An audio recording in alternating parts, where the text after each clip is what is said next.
morning everyone, welcome to today's tutorial all about multiple hooping, making gorgeous table runners or placemats like these, towel borders, maybe on linen you can make these borders, endless possibilities. So let's see how this is done. Let's get stitching. These are quilted placemats, so we are using a back fabric, batting and a front fabric, and you will add binding after you stitched. You will be able to add pictures onto the middle if you wish to do so, but I would recommend then leave out the back fabric, and after you've done the center pictures, then you add your back fabric and then you do the quilting to bring everything together, and afterwards you bind it. Very easy to do, and really the possibilities with these are endless. I can already see this long border maybe on the side of a pillowcase, the corners on tablecloths with the border if you want to complete the whole border. So there are really endless possibilities for this set of designs. I have included 8 different sizes for you, starting from just over a 3 by 3 inch all the way up to 8 by 8 inch. The measurements, and I've just printed my template so I can show you. The sizes I'm giving you are, if I say it's for 8 by 8 hoop, it means that this corner will fit in the 8 by 8 hoop, but of course this will be smaller so that it can attach. So each set has its own sizes for both the corners and for the straight pieces. And like I said, there's 8 different sizes, so there are loads and loads to play with. It doesn't matter if you're making quilts and you want a nice big fat border around a quilt, or maybe you just need something discreet and small around your tablecloth, or a border on your towels, or wherever you want to stitch it. But let's get started. I'll show you in this tutorial how to multi-hoop and then how we make the placemat. Very easy to do. I made 4 of these in one day, so they go really quickly. The stitching is very low on these. So let's have fun, hey? What you will need is your hoop. And like I say, depending on the size you're going to do, you will take the biggest hoop I suggest that you've got in your stash. That just enables you that when it comes to the borders, instead of doing 1, 1, 1, 1, you can do 3. So you will stitch 1, but you won't need to rehoop, saving a lot on stabilizer. So you can do this whole row in one go then. Or maybe you can do a corner followed by 2 pieces if your hoop is big enough to even accommodate that, just making it a lot faster and easier for you to do. But for this tutorial, I'm going to show you how to do it, assuming that you've got a tiny hoop. I'm just using this bigger hoop as it's much easier to see on camera exactly what I'm doing than using this tiny hoops. So let's see what else you need. Like I say, 1 layer of soluble violin. If you are using magnetic hoops, then you don't need any stabilizer. You will simply take your fabric and you will just clamp it between the magnets, saving a lot on stabilizer there as well. We will be using a floating method. So of course, for floating we need a good temporary fabric adhesive, and we always use 505 spray. 505 spray does not clog your needles. It's very easy to wash off, so it's really a very good brand. You will need some pins, of course, just to secure it in the hoop while it's being stitched. You will need some marking tools of your choice. I've got several. This is a heat erasable. This is just a friction pen, and then chalk. So whatever you like to use, you can get your markers ready. Quilting rulers, and of course your rotary cutter. And then that is it for all the hardware you need. You need then further on binding, and I just used jelly rolls, the strips that I've joined, and folded it in half and just ironed it. I'm using cotton fabric today, and I've made this little sandwich, which consists of my back fabric, my batting, and my front fabric. And I used 505 spray between all the layers to keep them together as a sandwich. This is what we call a quilting sandwich. Now I did print out, because to decide the size that you want, I would suggest that you first print out all your templates that you're going to use. So say for instance you decided on making a 12 by 18 or a 13 by 18 placemat like I did here. Then you need to print your templates in the size that you want to do. Remember, the smaller, the more sections you will have, and it might not quite work out to 18 inches. It might be just under 18 inches or just over inches. It just depends on how many pieces you're going to use. So for this instance, I'm using the 6 by 6 inch files, and I've printed 2 corners of each, and I've printed all these sections that I'm going to need. So I'm just placing it, and I'm not too worried now about the pattern flowing, but if you want to, you can just follow the pattern to see which one goes where. And it's a great idea to maybe just mark on your template. You will see in your files it's marked with A, A1, A2, A3, A4, and those are all of the same size. So you can maybe just mark your template so you know exactly which one goes where. So I'm just going to place my templates out the way I want to stitch them. And I'm going to use one of these at the bottom. Just use that one. And you will notice that you will be using opposite corners. I hope you can see this on camera. Let's see. There it goes. So you will use the more pointy corner, and opposite of it you will have the more rounded corner. Then you will have at the bottom a pointy corner again, and followed this side again by a rounded corner. That is just so the design flows. You will see on the actual picture there's a little ribbon going through, and that ribbon needs to flow all the time. By all means, if you want to break the rules and doesn't worry too much about the pattern matching or lining up, then by all means you can use any corners of your choice. But for this tutorial, I am going to have my pattern flow nicely. Mine all full of sticky tape, as I've used them a few times already to make all the templates. Okay, then I've got my corner here, followed by another section there. Okay, and you can see now the size of your fabric. You can determine from placing out your template on your table, and then you can measure and make sure that you've got quite a piece of extra fabric on the sides. You zoom out a bit. So you've got extra fabric on the edges. And then you can roughly cut your fabric. Make sure that your backing is big enough as well. And then I'm just going to remove my templates for now.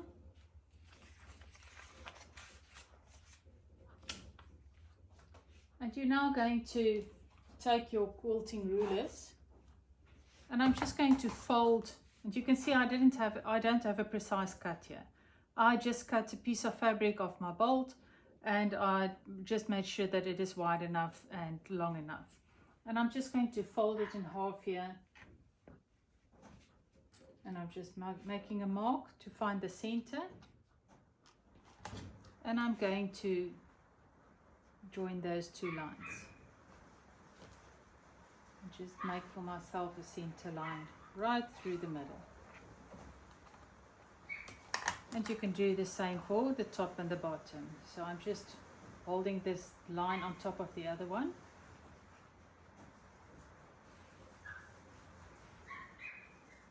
Smoothing out my fabric. You can mark the center before you actually make your sandwich. It might be a little bit easier.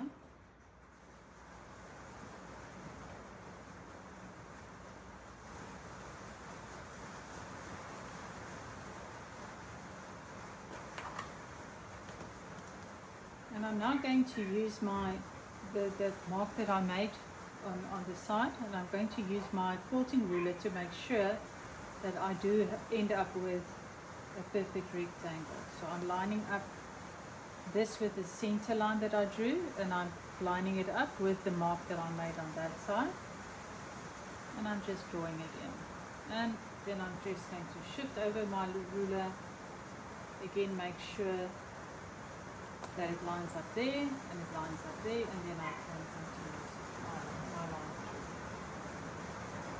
So now I've got a center point, and that is just important so that we don't start placing the file skew, that we always have a line to work from outward and from this side in.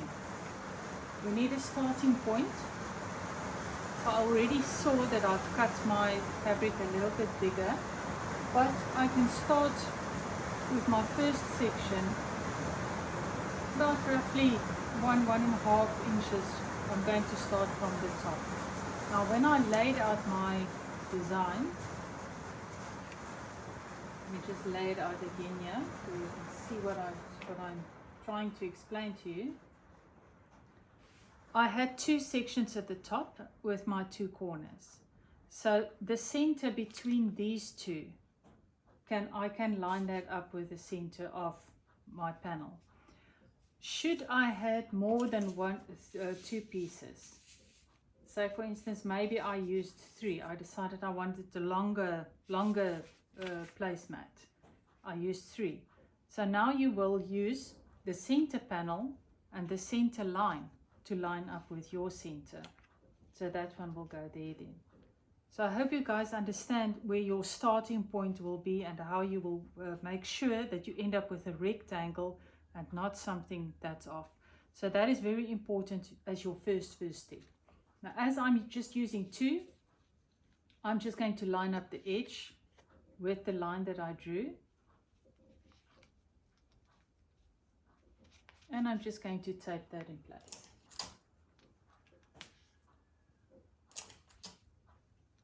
If at this point you want to make double sure that you are indeed nice and straight and your lines didn't go off somewhere, you can measure from your center line up to your center line there and measure there as well, and that should determine for you if you are skew or not. After I've taped my first section in place,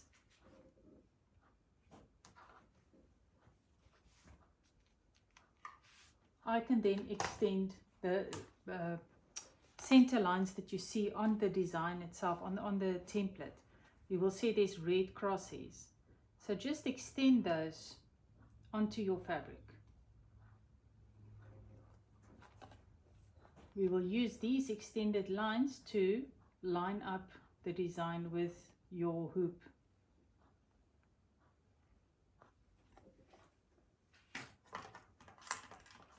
Let me just bring it in closer for you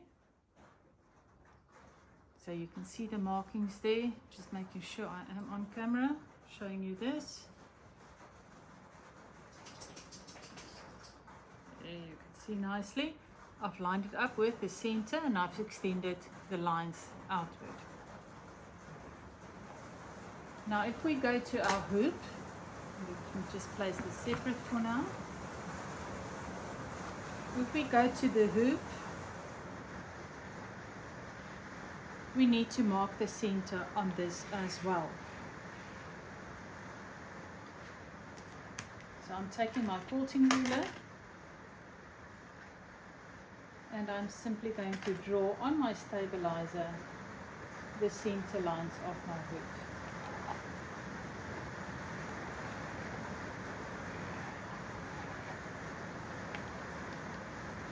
Doing the vertical as well.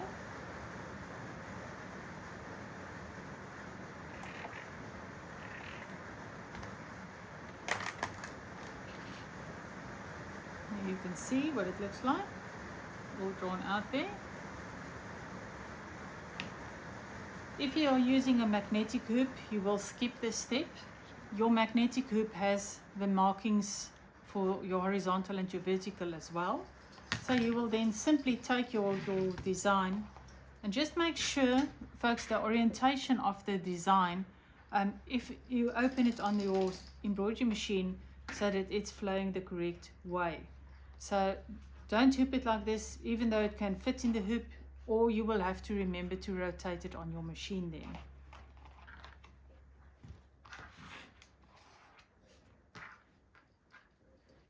So I'm just going to use a pin, and I'm going to push a pin through the center of my fabric and my template, bringing it out to the back.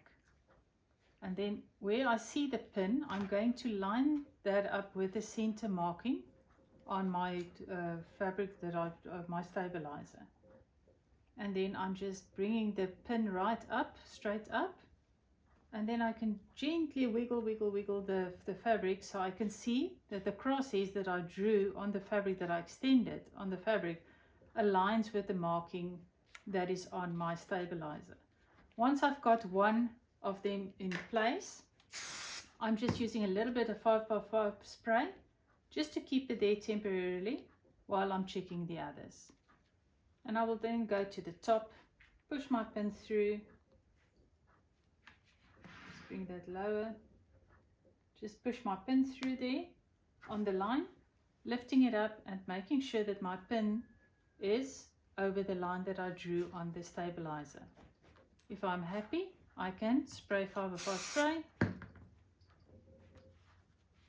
keep it nice and flat, just press it. I'm then doing this side, and I can see I am, oh sorry, I'm drawing on the wrong line. Remember folks, don't use the center of your fabric there, you'll use the center of your template. I almost made that mistake. So please bear in mind, just look at the correct stripe or line that you drew. So this is the bottom one. I'm happy with that as well. Spraying some 505. And if those three are in, the bottom one will definitely be in as well.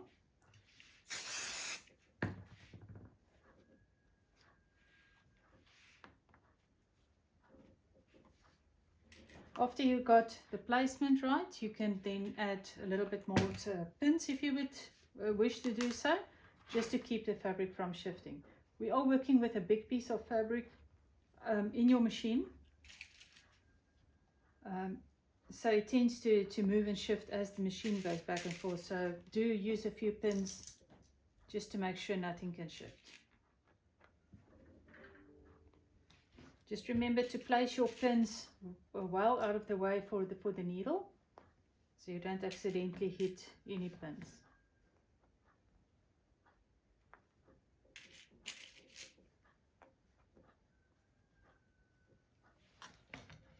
And we're ready to take it to the embroidery machine and start stitching this first section. I've loaded the design into the machine, and I'll just bring it over so you can see the orientation of the design.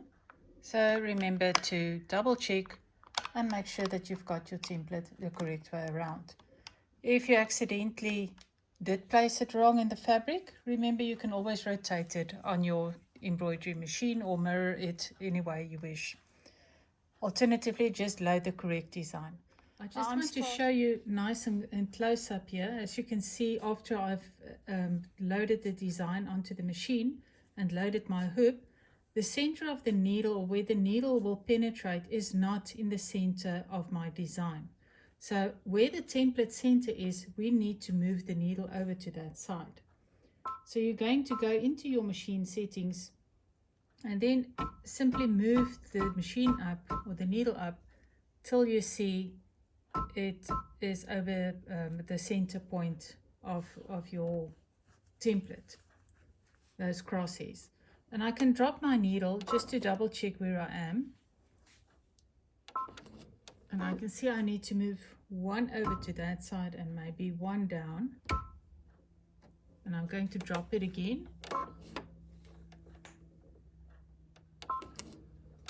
I'm actually going to move another one up and another one down, and that's perfect. Once you're happy that the needle penetrates right in the center of that template, you can remove the template.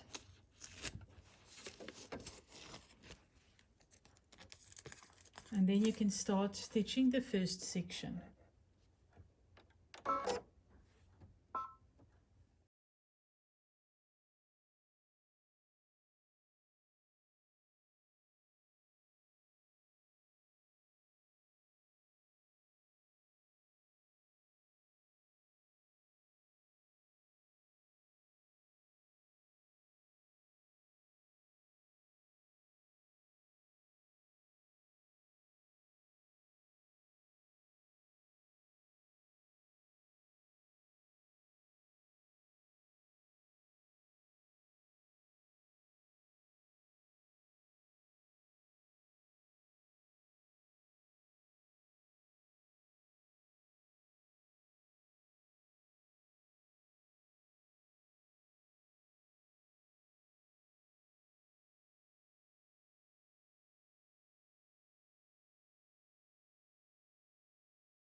Remove the hoop and go load it for the second design. So let's move over to the table and I'll show you how it's done.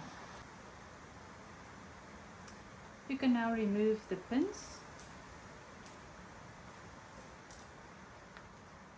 And I'm just going to turn my hoop, just going to loosen the 505 spray for a minute here. And then I'm going to turn and I'm going to take my scissors and just cut away the stabilizer.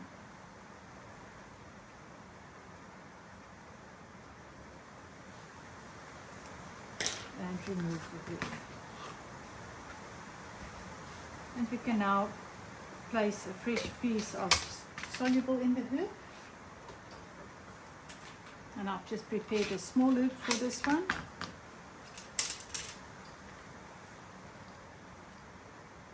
And you will again, first of all, mark the center of your hoop onto the stabilizer. Folks, I apologize for the background noise. We're having a terrible rainstorm here at the moment.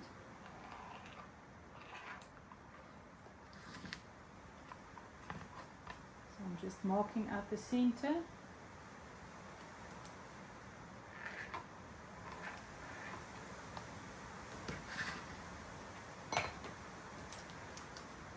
Place that separate. And then I'm just going to smooth out, and if you like to, you can actually iron between all your hoopings if you feel that your batting especially is creating too much bulk or maybe folds or anything like that. Just give it a good press. Just remember, as we're using soluble, do not use steam, as the moment the steam hits the soluble it all shrinks up and you will need to wash it before you can further proceed. So after we've done this piece, I'm going to place the second piece. And you can now just make sure that the next piece you use, the pattern flows through. You will notice in your files that you've got several of these, and it's actually the same design, but it's sometimes mirrored horizontally, sometimes it's mirrored vertically. So just make sure that you are using the correct design when you try to line this up. Now when you place your template, and I'll again just come in close for you here. When you place your template, I want you to just slightly overlap over where you see the stitches. Remember, we are working with batting that is bulky, so we need to compensate a little bit for that. So it's very, very little that you're actually going to go over that stitch line. Your template is basically just placed on top of the stitches instead of next to the stitches. Once I'm happy with where I placed it and I made sure that the stitching line follows neatly, you can just tape it down, and then we will again extend the crosshairs that you see on the template onto the fabric.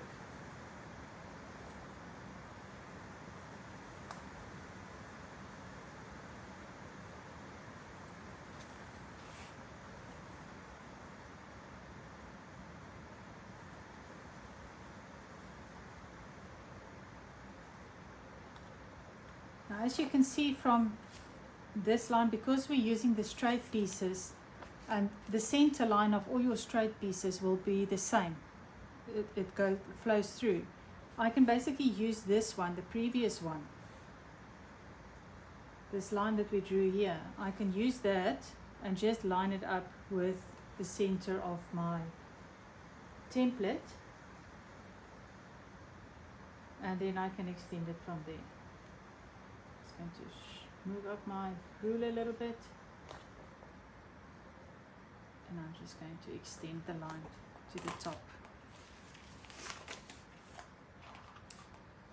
We're now ready to again place this in the hoop. So you can see it's basically the same process that we follow there. We follow it here.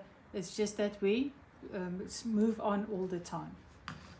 And I'm again going to use my pin through the center, and I'm going to line it up with the center of my hoop there. I'm going to bring it up straight and then just wiggle it a little bit, lifting and seeing that I am over my crosshairs more or less, and then I'll start with one side, put through my pin, lift it up, making sure that I'm in there.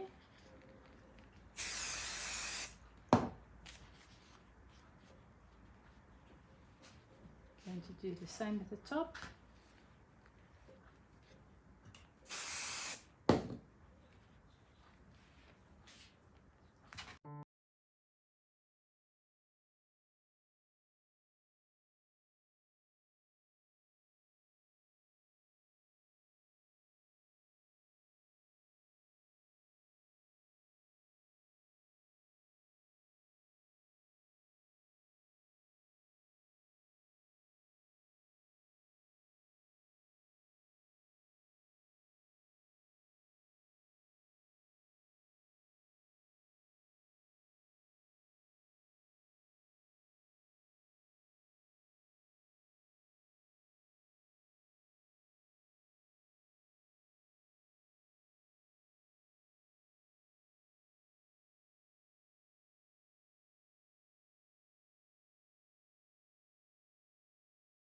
And we now can go back to the embroidery machine and stitch this section. I've loaded the design into the machine, and we can now again align the center, making sure that is still in the center area.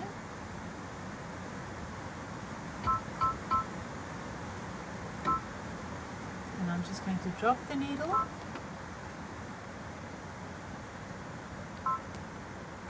You see where the thread comes out. I'm going to go one up.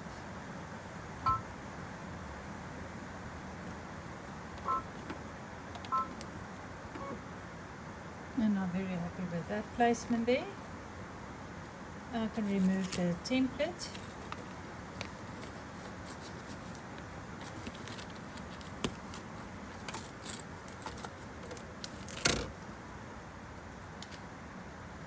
And now when the machine starts, it will start close to the previous panel that you've stitched.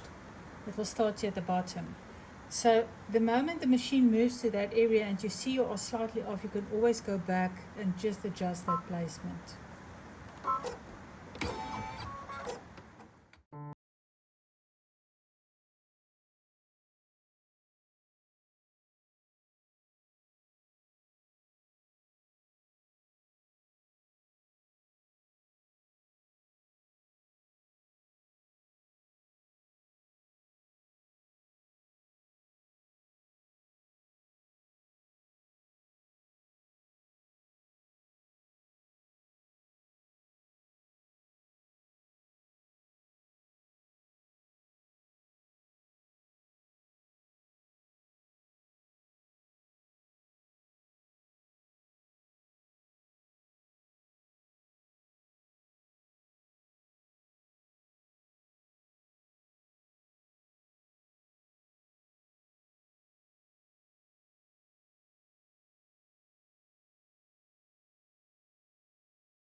So I will have a bit of double stitching here.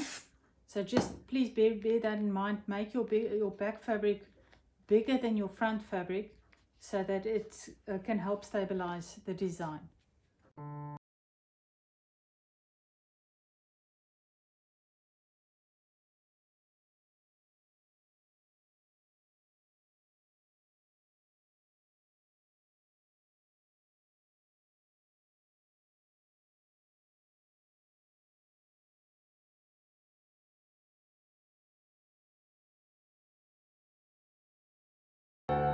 And let's head over to this embroidery machine to stitch that corner. I went ahead and finished this off camera just to make it a little bit quicker. So there you can see the first quarter, I would say. And you can now go ahead all around and finish your border. I finished my border now, as you can see, and I went ahead. I like the quilting effect in the center. That is not an embroidery design. Instead of adding pictures, I decided I just want a blank because the plate is going to stand there anyway, but you can add a message on there, whatever you would like, you can do that. Like I said before earlier in the video, if you do a picture on top, I will not add the back fabric, as you don't want to see the back of the embroidery on the back of your placemat. So for a more professional finish, stitch whatever you want on the front of the fabric first, and then you sandwich, and then you do your border. So the back of the design looks like this as well. Sorry. I just used the machine foot, the same width from the stitching there, and I just echoed to the inside all around, and I then used my quilter's guide to make these. I think this is just over a 1 inch section, so I just moved it up a little bit so I can see it's 1.5 inch actually. Yes, it's 1.5 inch apart, and I started with a diagonal here, and then I just repeated. I turned it and I repeated it. So you can do even free motion quilting in the center, or maybe you already have some of our quilting designs in your stash, and you can simply multi-hoop that in the center again. So really get creative. This tutorial is all about the border, how to make multiple hoop borders. So this is just some little bit extra that I've done.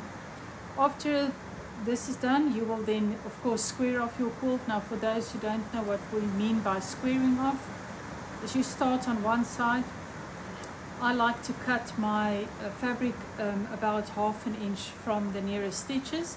That is just to allow the batting to go over the side, and I'll show you here, without actually covering my design. You don't want the binding to go into your design. You want that little bit of a gap.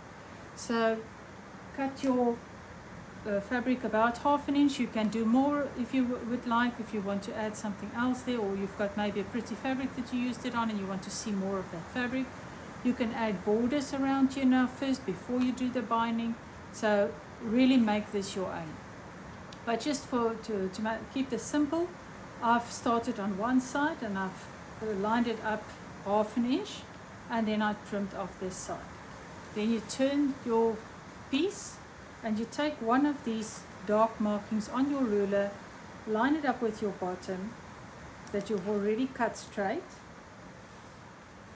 Let's just zoom out a bit. Just line it up here with the bottom where you've cut this one first, so you know this is straight.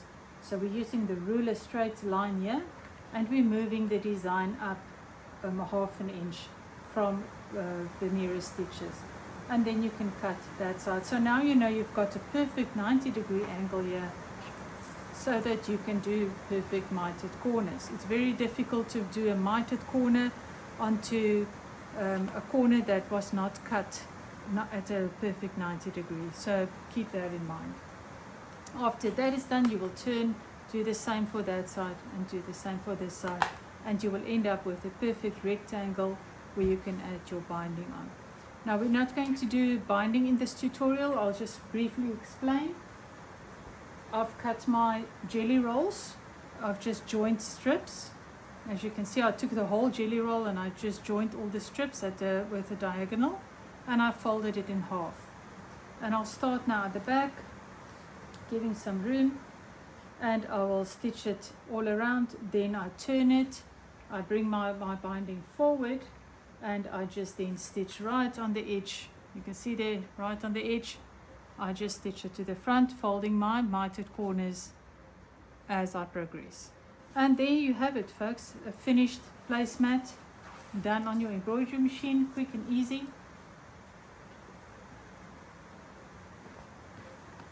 You can see these makes beautiful sets for gifts, for Christmas gifts, for example. And you can even make matching, if you just use the straight piece and you make perhaps napkin rings from it. Just imagine how cute that would be with your placemats. Or you can make little pockets for your knife and fork to go in. So really take this to the next level, and I can't wait to see what you all make using this set. Thank you so much for watching. I hope you enjoyed the tutorial. Please remember to subscribe to our channel. We will be doing a lot more videos, nice short videos with different techniques in future. So do subscribe, and do remember to hit that little bell so you are notified whenever a new design is loaded, as you might miss the email notifications or maybe the Facebook message that we post to see when there is a release available. So folks, have fun stitching, and we hope to see you soon. Can't wait to see your photos. Please send them in. We really love to see all the different fabrics people use, the different ideas people have. We are here to inspire each other, so please let's do that. Enjoy, have a fun day.